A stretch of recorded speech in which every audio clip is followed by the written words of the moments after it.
وعن ابن عباس رضي الله عنهما قال لما دخل النبي صلى الله عليه وسلم البيت دعا في نواحيه كلها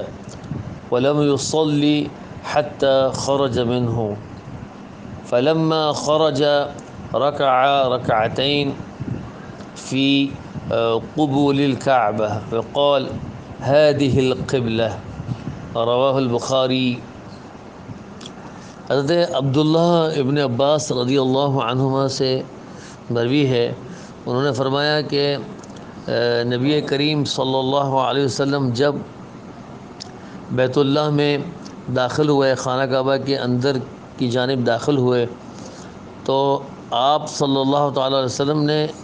خانہ کعبہ کے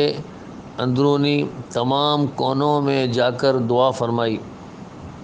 اور نماز نہیں پڑھی یہاں تک کہ باہر تشریف لے آئے، اور پھر جب باہر تشریف لائے تو پھر 2 رکعت آپ نے ادا فرمائی قبلے کی طرف منہ فرما کے، اور فرمایا کہ یہی قبلہ ہے۔ اسے بخاری نے روایت کیا ہے۔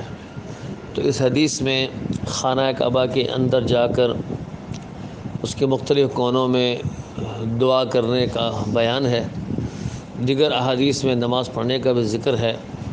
تو انشاءاللہ اس کا بیان اگلی حدیث میں آئے گا۔